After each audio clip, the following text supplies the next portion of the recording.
Okay, so we're here in the bonus room. Now, this is the room that's above the garage, also known as the frog, the finished room above garage. But anyway, so this is a bonus room, but it's actually a bedroom. So one thing I want to show you about this room that some people will miss, you notice these walls here, how they're slanted.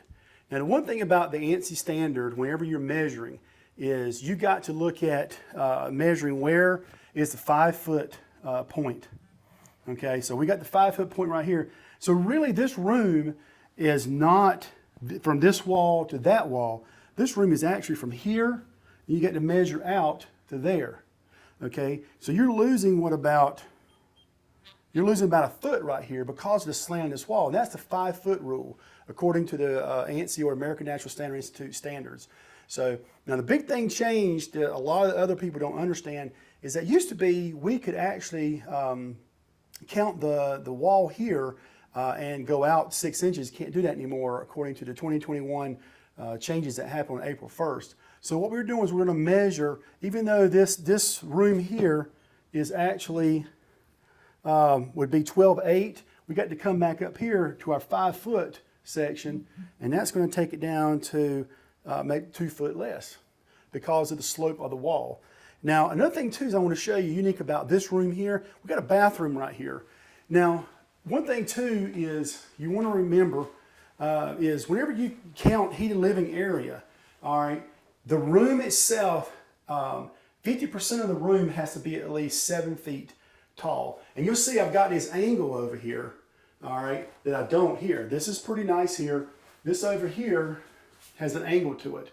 So, but I've measured this, but as you measure, more than 50% of this room is actually 7 feet tall. So I can count this as heated living area. But the point is, I got to come over here and I got to find out where this 5-foot mark is. And I have to deduct that from the space. So this is just one of the few little things that the person who's measuring your house needs to know so they can get a more accurate square footage or heated living area for your calculations. So when you're putting this information on the MLS, you want to make sure you're getting accurate numbers so that you can do that. Another thing too is when you're measuring these rooms, sometimes you're going to have closets and they're not exactly square.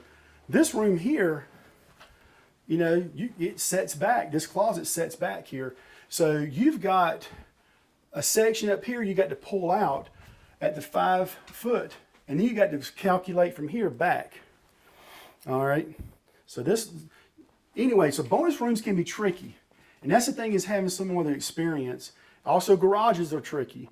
So having someone with experience who knows how to do this, yeah, it really pays off in the long run, because, you know, I see on bulletins from time to time, real estate agents losing their license over using tax records or using other agents' records, just thinking stuff out of the blue.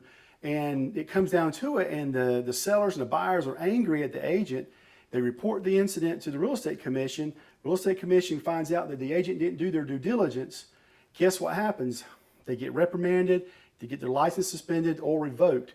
And I've seen realtors lose their license, and I've seen companies lose their license over something simple of measuring. You don't have to do that. So, you know, you worked hard for your license. It costs a couple $100 to measure a house. It's not worth losing your license over getting it done right and getting it done by a professional. So keep that in mind next time you get ready to measure your house. Hire a professional who is home measuring specialist certified.